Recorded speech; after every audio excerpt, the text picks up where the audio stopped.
Here we go. So there's the recording, Apologize in advance and for being punchy. here's the presentation. So here, Jung wrote. Okay, Bruce, give a yell. Can you see this? Yeah. Okay, Okay. so we're dealing with the book of Job in the Bible is one of these books that just kind of, it comes out of left field. It's completely different than other stuff in the Old Testament. But I think it might be from a different source. yeah. So here's a picture down here. Someone said maybe this is what Job looks like. He's down here. Here's Jung. Jung, for whatever reason, never really wrote about anything religion, but he decided all of a sudden in 1951, 1952, he'd write an answer to this book of Job. So he wrote this thing. That's what we'll be. That's not. What? I'm sorry. What? That's such a distortion. That's not what it is. But Okay, you say. Go ahead. Thank you, though. No, Jung's theory. Well, one thing that has to be understood from the get-go. There's this Edward Edinger book here. So that's one of my favorite paintings by Jung on the cover of it, and I have it right here. Can you see Marjorie's book? Yeah. Yeah. No, we're doing screen sharing. Can't see. You can't see. But Yeah, you can only see the screen, right, Bruce? You can't see us.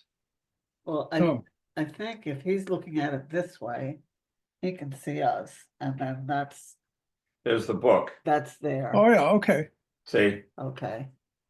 All right. So this is the book by Edinger. Edward Edinger is considered to be one of the best translators of Jung, because he is hard to understand. He's quite abstract, so it usually does need some kind of translation. And Edinger is one of the most well received. I think he transposes it down enough keys that it's understandable, but still being true to what Jung is actually saying. But he'll usually write five small books to explain one of Jung's big books. So he calls it, the title of his interpretation is Transformation of the God Image. An elucidation of Jung's book was Answer to Job. So what this is really about is the transformation of the God image. That Jungians do not believe in a literal God. They don't believe there's a man sitting on a chair on a cloud. And really, neither do mainstream Jews, let alone the mystical Jews, the Kabbalists. And Jung certainly did not. But here's a painting of, it's not clear whether it's Christ or the Father, sitting on this bench. Right. With this, it's an equal arm cross, so it's not a Christian cross, in the sky, but it's about the God image in the human psyche that Jung is talking about. He doesn't mean the real God on a cloud someplace. He means the notion that people have that he is maintaining is a product of the human imagination and the human psyche. It's a projection of the human psyche, and it's a personification of we could say, the divine unity, which is more how a Kabbalist would frame it. But there seems to be some transcendent function, is what Jung would really be talking about.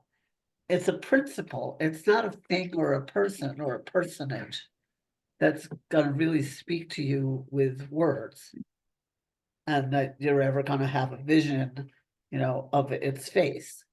Any notion like that is considered idolatry, even in mainstream Judaism. They don't want any, they only allow pictures in profile because it doesn't have two eyes. But they see it as a kind of blasphemy, particularly when you're talking about God, to personify it in any way that might be taken literally. So Jung is saying that as human beings evolved, their image of the divine evolved as well. And that there's an interaction there between the collective psyche and the individual psyches that he felt was actually being talked about, that phenomenon was being talked about in the Old Testament or wherever it came from, story of the suffering of Job, that was an allegory or the human condition, really, or an aspect of it or a phase of it. I've certainly had a lot of periods in my life that felt like that, but that it was the human psyche's projection of sometimes life just seems to persecute us. And, we're going through that right now. Yeah, one thing to keep in mind with Jung is he very much was into yin and yang. So you could always think of extremes, like with Job, you have good and evil. So at the one extreme you would have God, and at the other extreme you'd have Satan, and then there's this tug of war, this balance in between the two. Jung liked to frame things in terms of this yin and yang.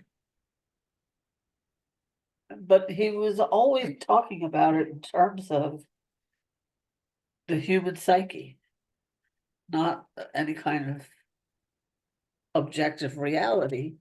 And yet there does seem to be this objective reality of unity.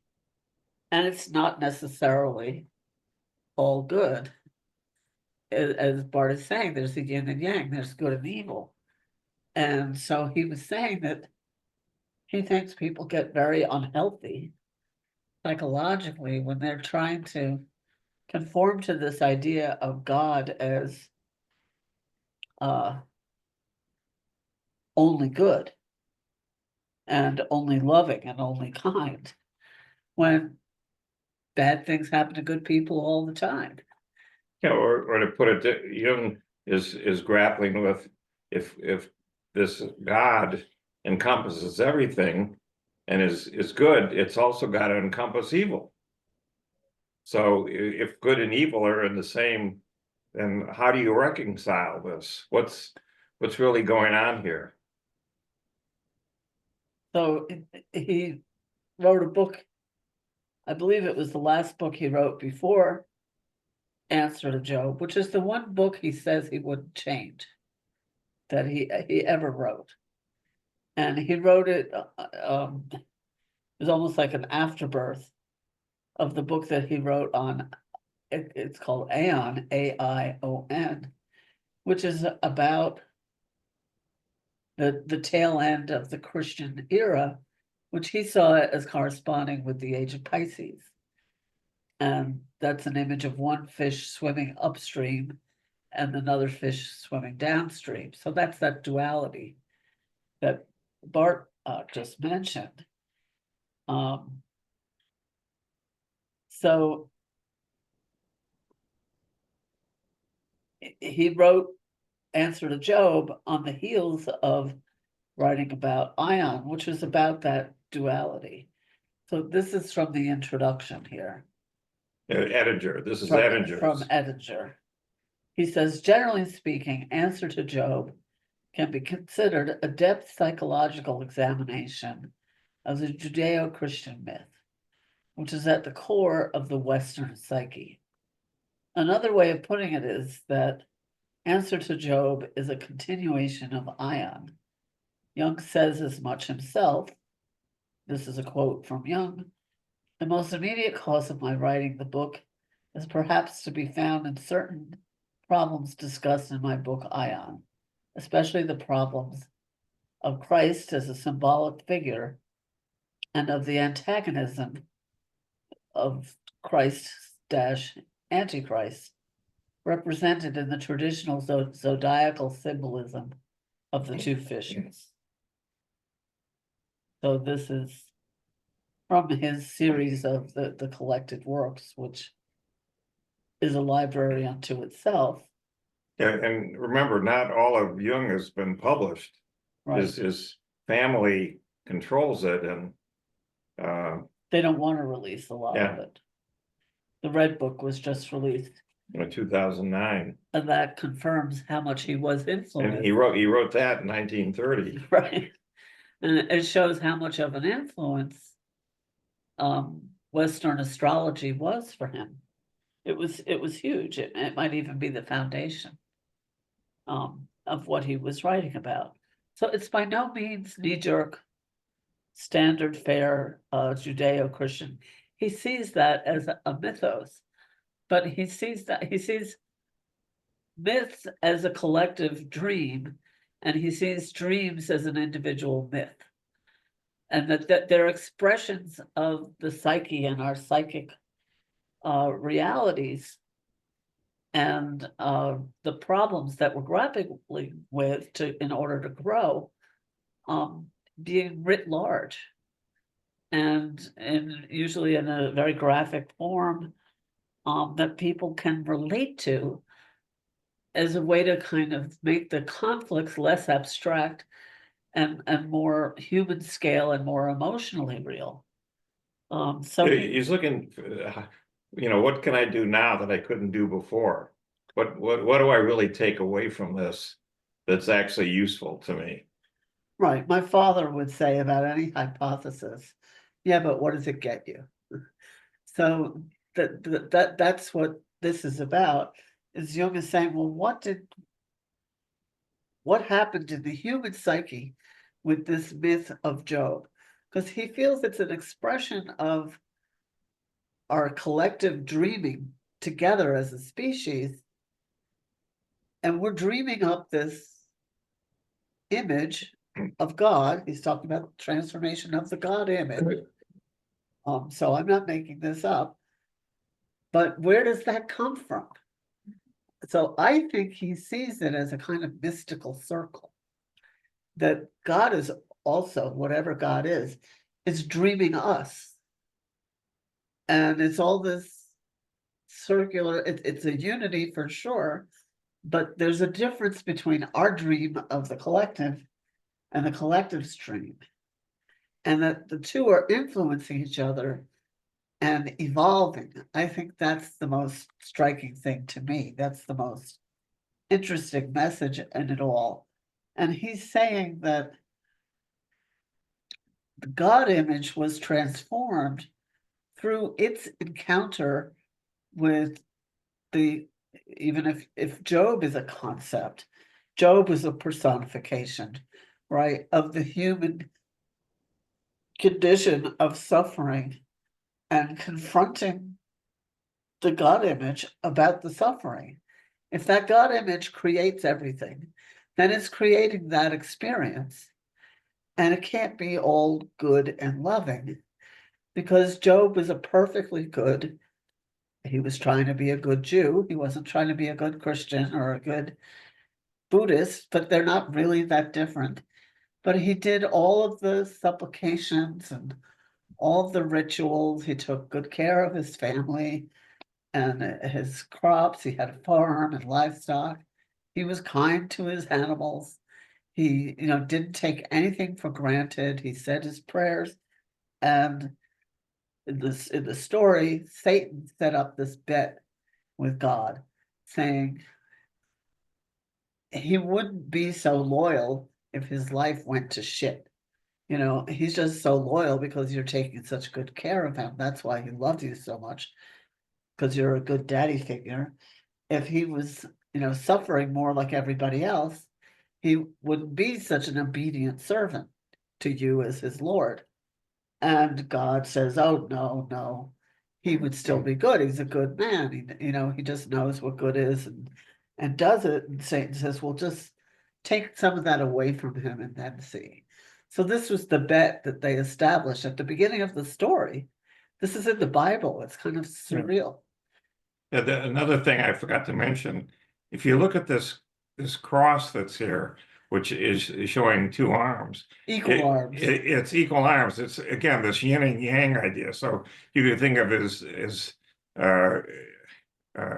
good on one side and evil on the other side, and you could think of as happiness up here and misery down here, going back and forth, just as a way to think about what's going through Jung's head about the yin and yang of Job, of what's going to happen to this poor guy now that this bet has been made. So let's try the next one. Well, Go ahead. I was headed somewhere. The basic issue of Ion is the double or bipolar nature of the Christian God image, which unfolded itself in the course of the history of the Christian aeon. Beginning with the image of the Son of Yahweh, Christ, the first half of the aeon, a gradual amantio primordia, that's his word, took place, and the opposite side, the bad son, the Antichrist pole of the bipolar deity, began to manifest in the second half of the Christian aeon. Answer to Job continues the study of the Western God image, and in particular explores how human consciousness changes the nature of that God image. So it's really almost like a kind of spiritual anthropology that he's engaged in. He's looking at how, as the human psyche evolves, the notion of God evolves, because it is a product of the human psyche, but we're also a product of some collective something, some unified something, mystery.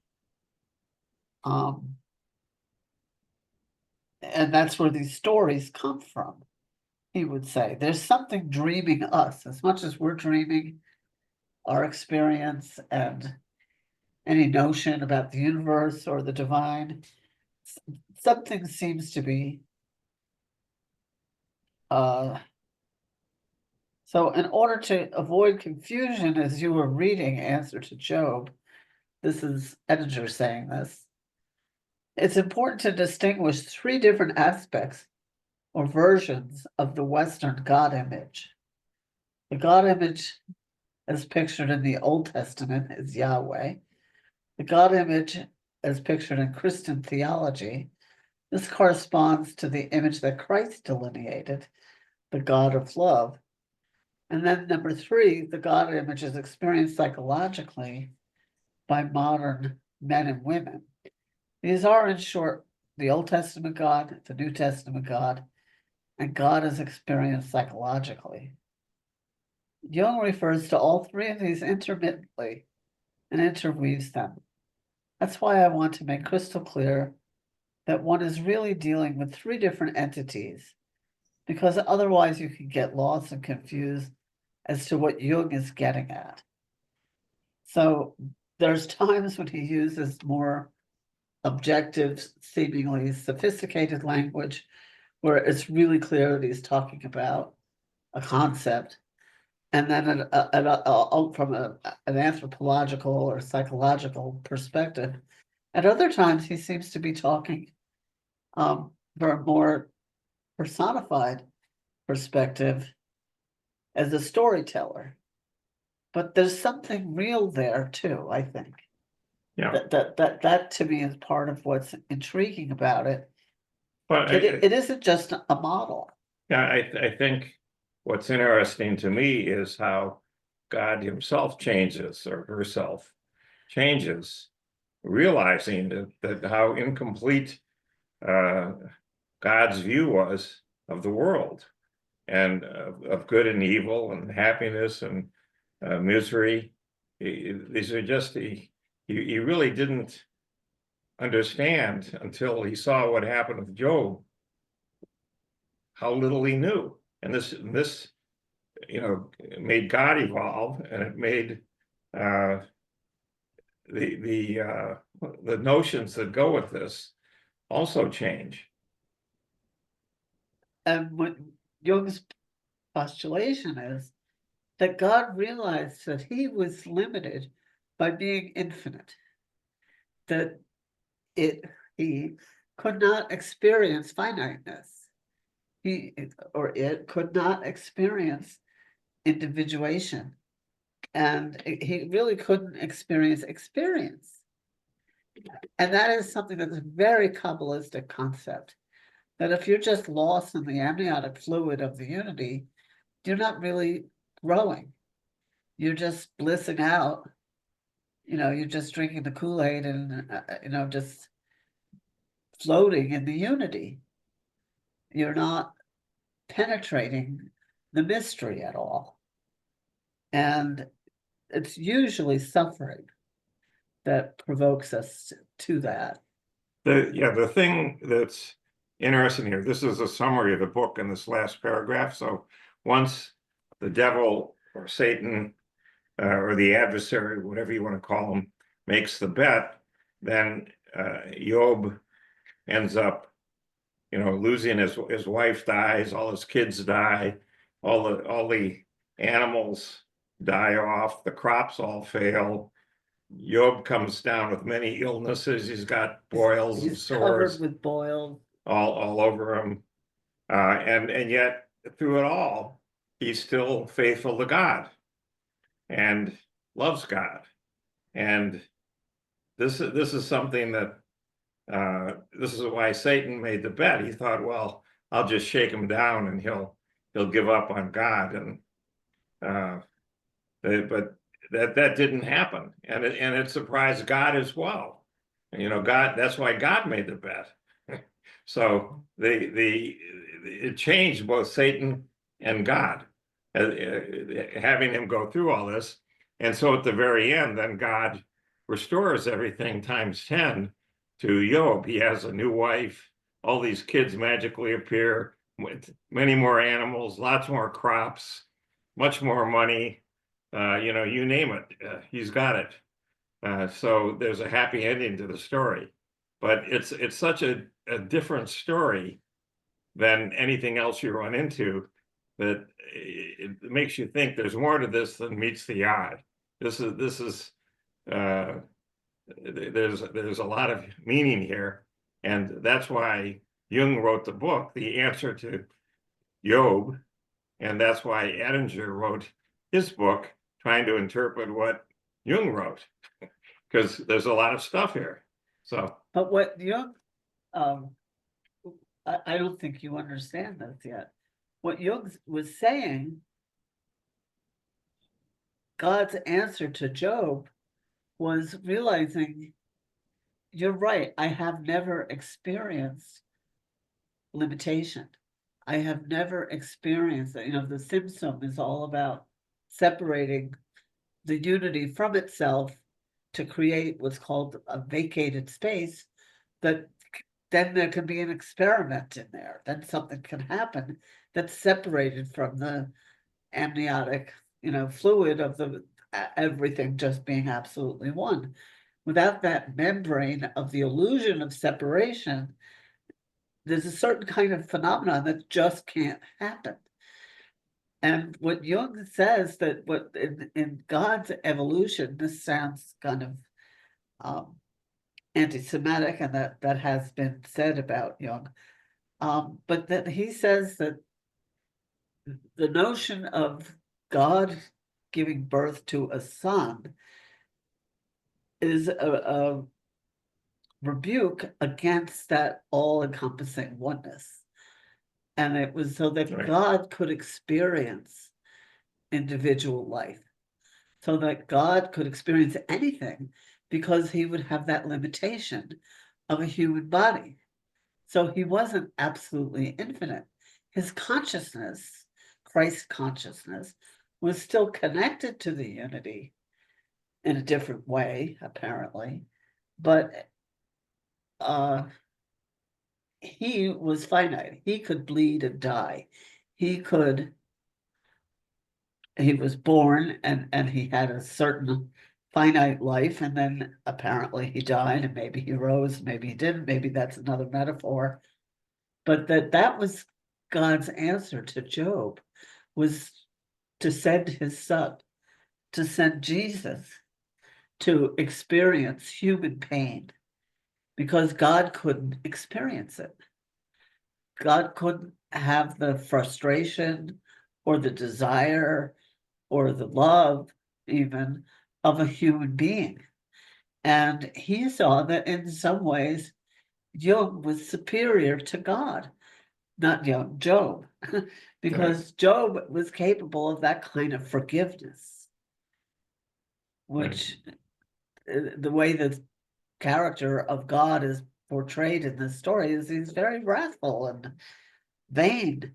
And Job does question him at some point, and he practically strikes him dead with lightning. He said, well, did you create this? Did you create that? Did you create the heavens? Yeah, where were you? Were you there when I separated the light from the dark? And, but what are you doing with it? You're torturing this poor human being like he's an insect. Why would you want to be a man who would torture a bug? Why would you want to be a god who would torture a man? And so what Jung said was that God decided to inhabit a body in a finite way We'll give you a call back. We're just doing something. that could not have happened without the confrontation between God and Job, because everything was just too homogeneous. That's another word besides unified. And so that was Jung's contemplation, which I think is pretty profound, to say, well, what was going on between Job and Yahweh, if we want to personify God that way? And it looks like, and Jung would say, any encounter that transforms one party has to transform the other equally to really be profound. That's his yin and yang, because Right. And he would say that about an analysis, that any analyst who has a really profound effect on the life of an analysand has to be as changed as the analysand. So, and then the difference is that somebody who keeps doing these analyses, one-to-one with people, has this ongoing growth and transformation for all the years that they're working as an analyst. And they're really working to enter the world of the person in analysis. And they're doing, paintings of mandalas together and all kinds of dream interpretation together. And that the analysis is an alchemical absorption for both people that should be an equal transformation. So that's what he's talking about here. And that's, I think, what Edinger elucidated really brilliantly, that what was being transformed was it's hard to explain because it's so inside out, that the human projection of the God image, he's not denying that it's an illusion. He's not denying that it's a projection of the human psyche, but it evolves because it's historic and it's individual. It's within a lifetime, but it also has these epics that seem to be described by these shifts in the precession of the equinox and the ages, that he was a student of every culture and religion that, the Hindus were writing about and the Mayans were writing about. And they have these images that show that they're talking about the constellations and what's on the horizon, and, at the equinox and this, the precession, and that it's a process. And that we're engaged in that history unconsciously, so it's whether we know it or not. Those images are somehow in us, in there. And, the cathedrals at the time had all these sculptures, embedded in the facades of the cathedrals that would have two fish swimming, and yeah, they were referring to Jesus, but why? And why was the golden calf was a sin that they were worshiping, because they were going back from the age of Aries, let alone Pisces. They were going back to the age of Taurus. And that is what it was about. That is why it was a sin, was because it was atavism. They were reverting to a previous icon. Right. This is just a commentary that I picked up, where they're simply arguing that God united with man, or some say that there's a piece of God in every person, and every plant, and every tree, and every animal. But the short of it was that God needed to evolve or change, and this led to this virgin birth of Jesus. So that's the tie-in. Now, it says here,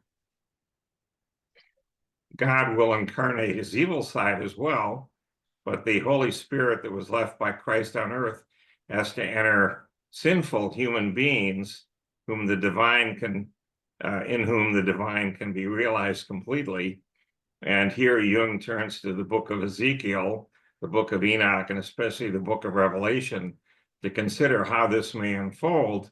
And this suggests the contemporary modern era in which humanity possesses immense technological power is significant to the second divine birth. And there was in 1950 this papal dogma of the Assumption of Mary by the Pope, easing this transition toward completeness by re-emphasizing the feminine dimension of God. This had been basically written out of the canon of the Catholic Church for millennia, and all of a sudden Mary, and then as we see Mary Magdalene, the feminine side, becomes just as important, if not more important. So having a good side, God also has a fourth side, the evil face of God.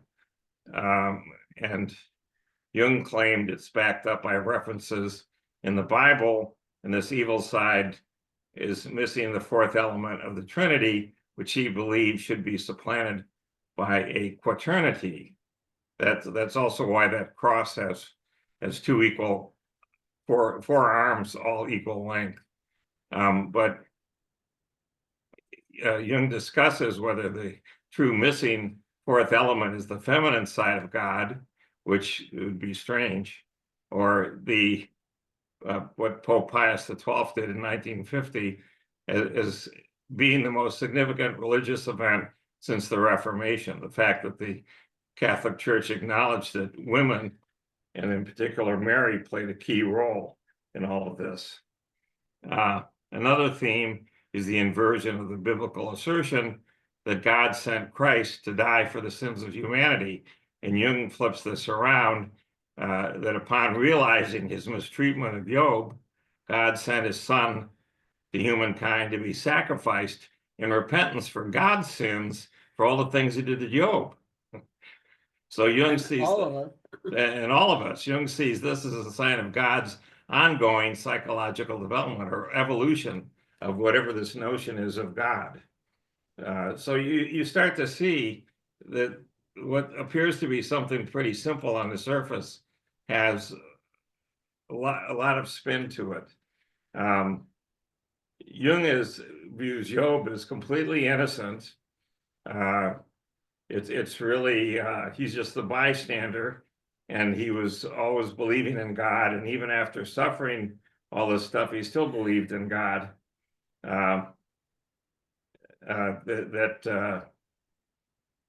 He remained this way, but God allowed Satan to bring all this misfortune and misery to him, and he was overwhelmed with questions and images and all the power. And then Job is finally silenced, and he realizes his inferior position versus God, but he also retains his personal integrity, which so impresses God, he's forced to take stock of God himself. Perhaps he's not so righteous after all. And that's really, the revelation here, how Jung is able to stand this thing on his head. God's omniscience precludes self-awareness. Being omniscient, God has no concentrated self to speak of. That's what omniscient means. You know everything. So being a part of everything, God has no opportunity to distinguish self from non-self, and God knows the thoughts of humans. Through the thoughts of his creation, he can experience what self-awareness is. And after the self-reflection by God induced by Job, through the whole thing being righteous and being faithful to God, God is pushed into a process of evolution or transformation that eventually leads to his incarnation as Jesus. And God develops empathy and love through his confrontation with Job, and out of it, a new relationship between God and humankind is born. And we touched on the assumption of Mary. What he actually wrote in this munificent God in 1950, we pronounced, declared, and defined it to be divinely revealed dogma that the Immaculate Mother of God, the Ever Virgin Mary, having completed the course of her earthly life, was assumed body and soul into heavenly glory. So there are 4 of these so-called dogmas of Mary, and he picked up on this assumption that Mary went to heaven.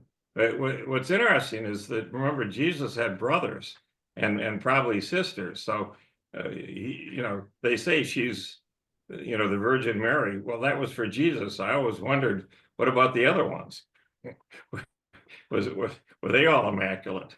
So And it said that she was immaculately conceived as well. right. And apparently so was Mary Magdalene. So this answer to Job,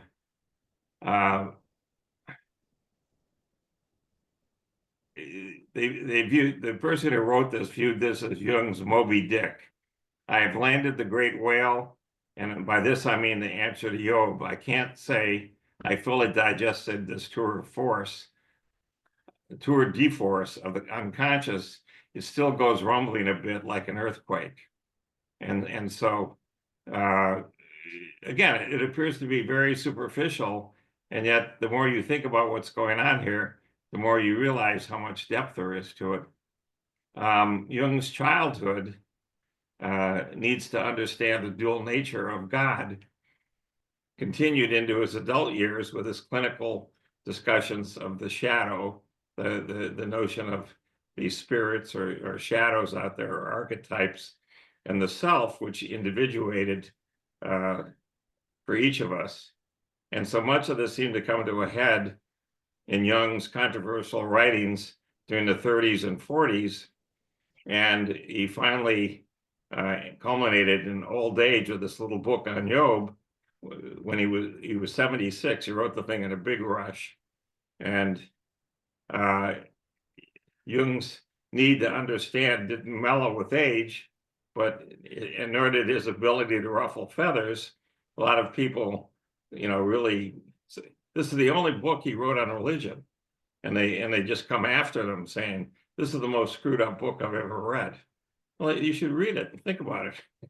So he cites the answer to Job as a pure example of the spirit seizing one by the scruff of the neck which suggests how alive and perhaps how unresolved the issues were, even during his later years. He's 76 years old when he wrote this thing.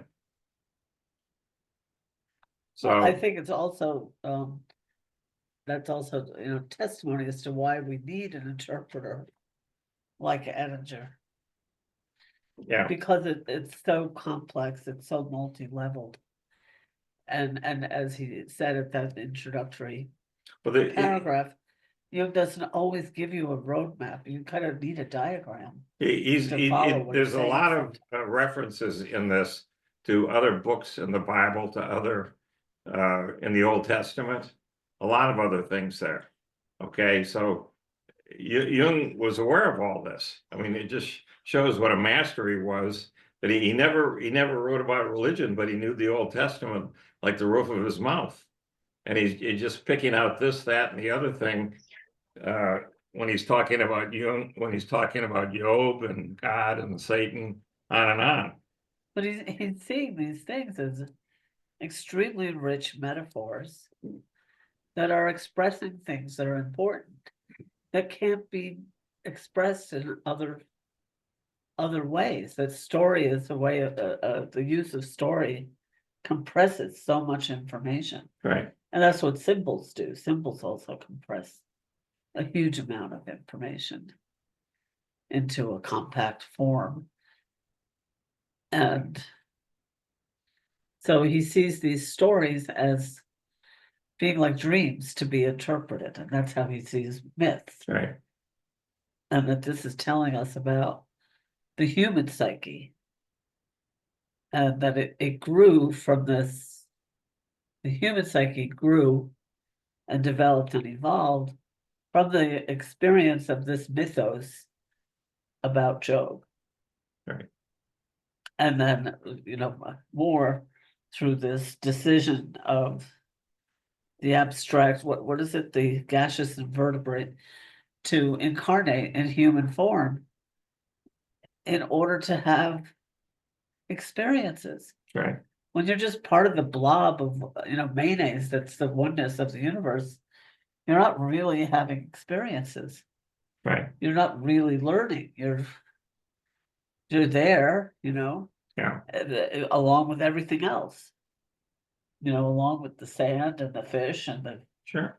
the water and the rain, and it's all there, it's all happening.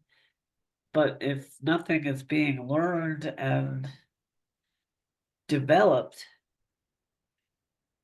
what are we talking about? And what are we making art about? And so much of art is one way or another, whether consciously or unconsciously, about these dilemmas of the human condition. Yeah. It's interesting here. You get the impression reading the book, and then also it comes across as like it was written in a fever or he was hallucinating. But Jung denied all this, and this Islamic scholar approached him about this, and he told him, look, I didn't hear anything. I just had the feeling of listening to a great composition, or rather being at a concert. And I just channeled this book and wrote it. He just felt moved all of a sudden, at age 76, to write this book on religion. He'd never written anything on it up till then. And he picked this of all things to write about. There's God. It says something about William James, and Yeah. Jung was, he did respect William James. Acquaintance and fellow psychological traveler. Yeah. William James, Jung's old acquaintance and fellow psychological traveler, at the unveiling of this Shaw Memorial statue on the Boston Common. At the dedication, James could almost hear the bronzed Negroes breathing. So that gives you a taste of what he was going on. So God was always alive to Jung. There was this interview on CBS where he was asked about this collective unconsciousness, and he said, "Oh yeah, no, I'm quite aware of it. You know, it's right here. What's the problem?" Somebody asked him, "Do you believe in God?" And he said, "No, I don't believe. I know." Yeah, and the interviewer didn't know what to say. But he didn't mean the Jehovah guy on a throne on a cloud. That isn't what he meant. Right, But he meant there's also not nothing. right. So Jung used his thinking function with some intuition in Ion, okay, but in Job, the feeling, the emotion erupted. It was really an earthquake or a great whale or a fever that you sensed as you read the book. And Jung still is relying on intuition, but he speaks from the heart about God and wrestles with him, as did Job and even Christ himself, both wondering why God had forsaken them. And after his long life, and he's having these illnesses and controversies, Jung himself has to be wondering too. So there's a bunch of other things by other critics, okay?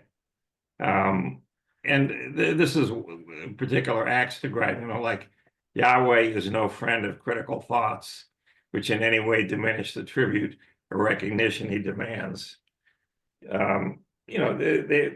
These are critics that are writing these sorts of things, and you could take it or leave it.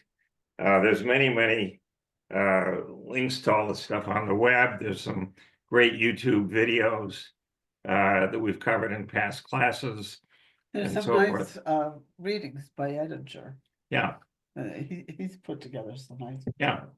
Edinger does have some. Maybe next week we can Yeah. play one. So Jung's exegesis in this answer to Job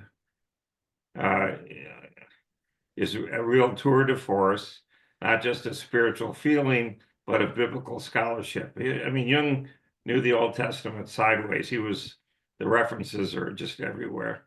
And Jung is naturally doing a Jungian analysis of God, because that's what Jung does. And it's an extension of Jung's personal psychology, sort of subjective confession, as he once put it. So when he has a discussion about God, whether God ultimately turns out to be a transcendent object or a personal one, it's personally revealing. I mean, what do you want? Do you want to have something that's highly personal? Do you want a transcendent? Is it in between the two? Again, you see the yin and yang there that he always plays on. And so it goes. And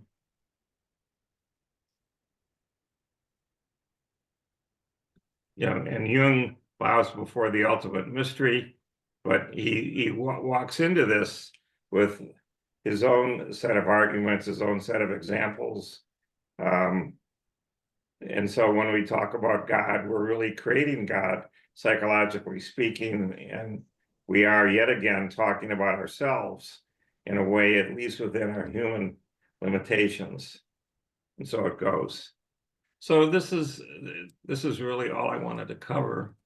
Marjorie is, oh yeah, because it was done right after World War II, all these people were asking, is Jung a Nazi? There's no way he was a Nazi. He was in Switzerland to start with. Well, Yeah. they enabled a lot to go on. Oh yeah, no, they did a lot to help the Nazis squirrel away a whole pile of stuff. There's no disputing that, but I don't think Jung was involved in that. But anyway, there's all these examples of Jung having done things that might have been anti-Semitic, maybe weren't. Some Jungians that I knew in New York, the man I studied with the most was actually Swiss. And he said felt that there was something to it, but that it probably had more to do with Jung's personal relationship with Freud, who was kind of a father figure, and that neither Freud nor Jung were ever fully analyzed in an objective way by another practitioner, and that it was, probably some kind of expression of that, of his personal father complex, vis-a-vis Freud, rather than actual anti-Semitism. But he was Swiss, and they do feel they're superior. And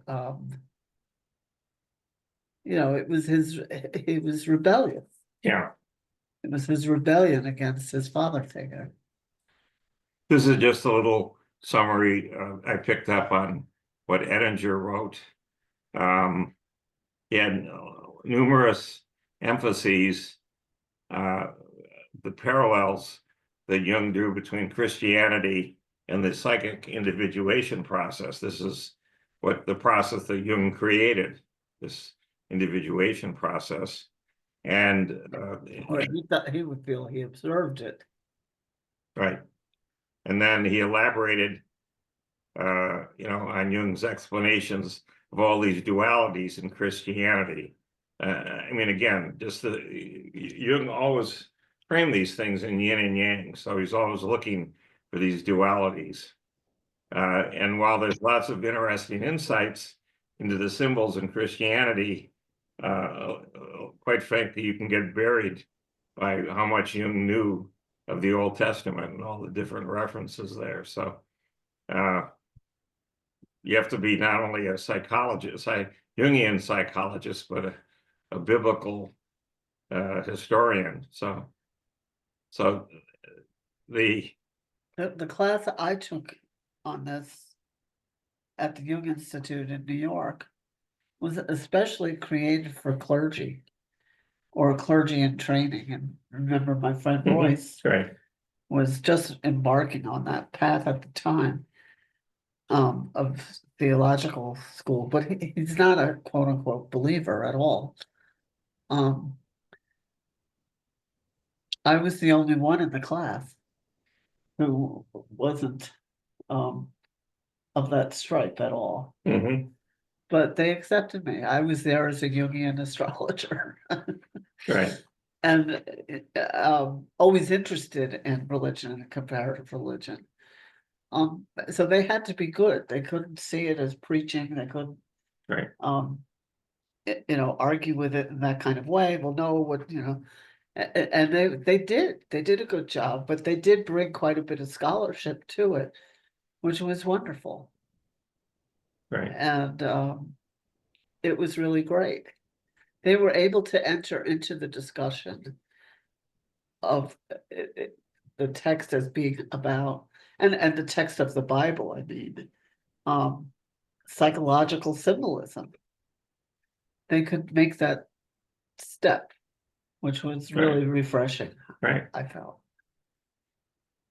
So Jung, in the preface, wrote that he's really not concerned with what the people of the Old Testament felt of God, but rather what modern man with a Christian education and background comes to term with the divine darkness, which he feels is unveiled in the book of Job.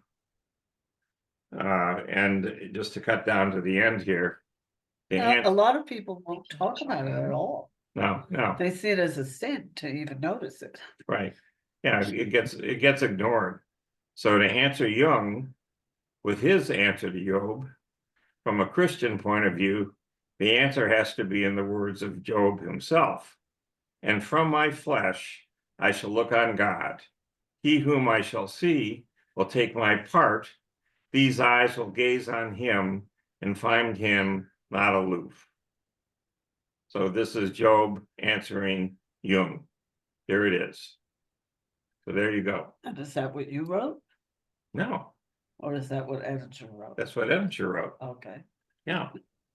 So this is, you know, a little different, but it's, you know, a fun, topic. It's, these things in the Old Testament, it makes you wonder where they really came from, what was going on.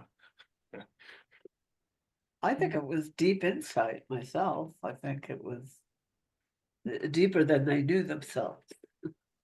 Yeah, It was almost unconscious on their part. Wisdom that just comes from the symbolism itself. I think the symbolism itself is alive right. and divinely inspired, for lack of a better phrase. It's beyond, it's an expression of the collective unconscious. And it's evidence of the collective unconscious. Yeah, it is.